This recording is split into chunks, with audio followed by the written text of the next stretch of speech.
School teachers seem to think that by telling boys not to fight on the yard, that they'll change how boys are. It will not.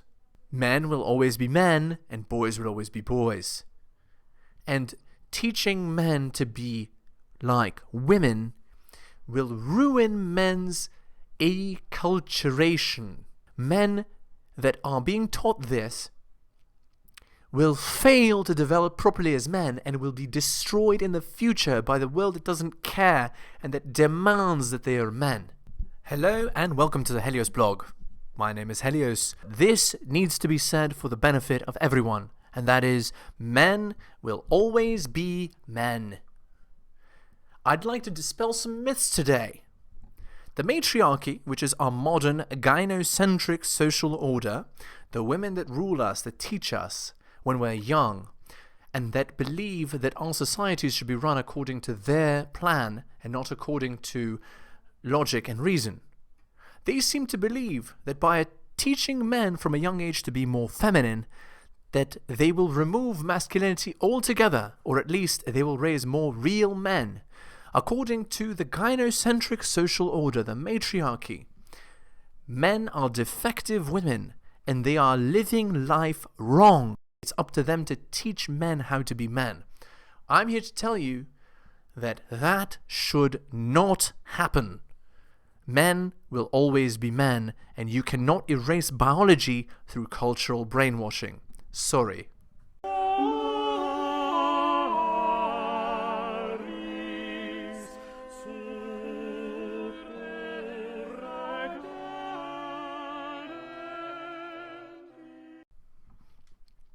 Boys on the schoolyard. On the schoolyard, boys wrestle, fight, and play ritual war games. Sports. The boys are learning a very important aspect of our world. They are learning how to compete and how to cooperate, which are biological fundamentals of male nature. Men are competitive and they're also cooperative. They're learning that there are always physical consequences to speaking certain ways or acting in a certain way. Boys do this naturally without being taught it at all. School teachers seem to think that by telling boys not to fight on the yard, that they'll change how boys are. It will not. Men will always be men, and boys will always be boys. And teaching men to be like women will ruin men's acculturation, which is to say that men that are being taught this will fail to develop properly as men and will be destroyed in the future by the world that doesn't care and that demands that they are men. When, in the future, men need those abilities, they will not have them because they have been taught out of them.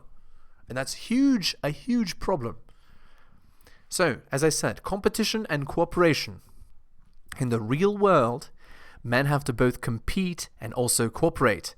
That is the way that the world was built. By the way, this whole world that women complain about, that women have the entitlement to complain in because it's so safe and they're not fighting for their very survival every day, was built by the very men that they now disdain. Those beta men that are there to continue to provide the society that pampers them. And it's a huge problem. Now, of course, only by men working together could the modern wonders of the world be realized. Only by competing could the outcomes that men desired be achieved. Because, of course, the world has had many civilizations fight and struggle and compete and destroy each other to eventually rise to the top and become even more powerful. So men understand from a young age that they're born without value and have to compete and cooperate in order to earn value, which can then be translated into comfort and success, as well as women later in life. The modern world, the gynocentric social order, is trying to teach men that, like women, they have inherent value. And it is dangerous to teach men this. Men need to understand that the world will not give them anything unless they struggle and fight for it.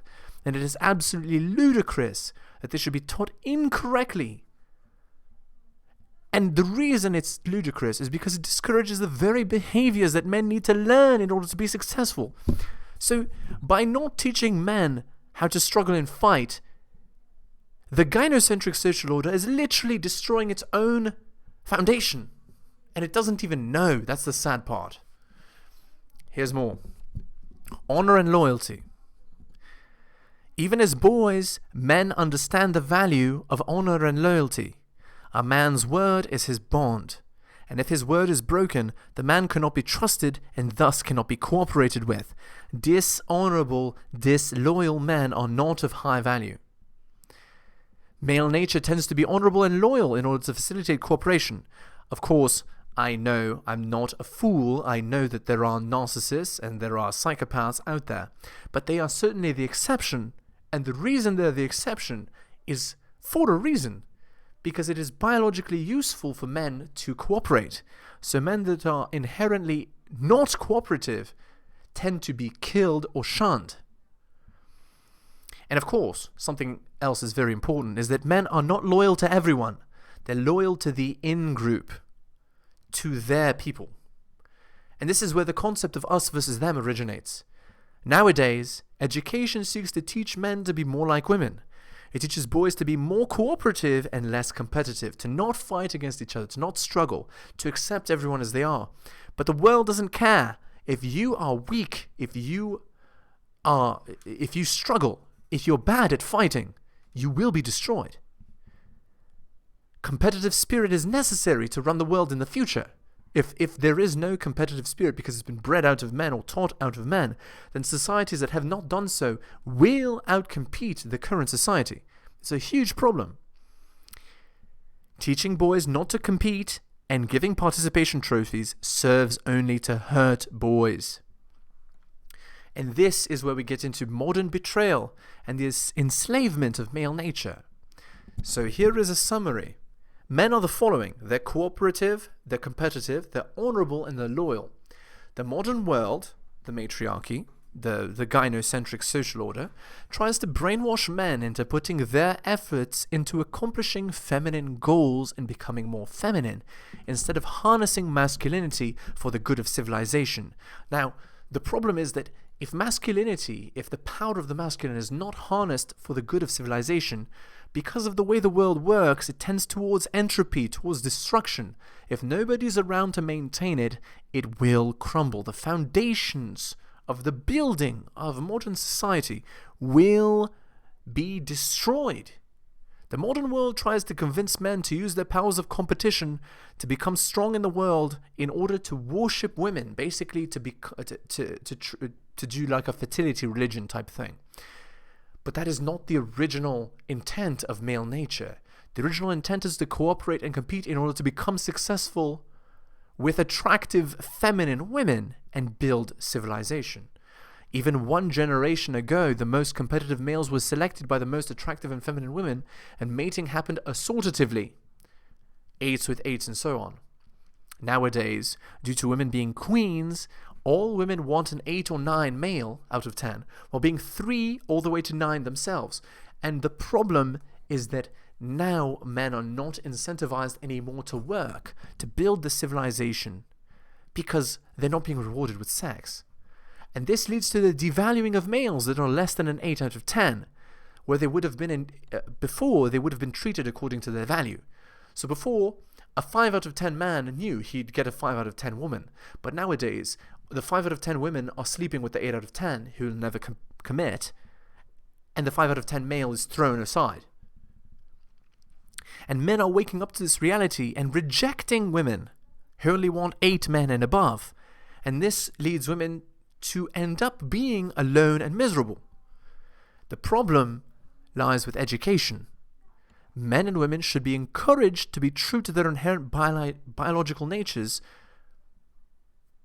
for the good of civilization.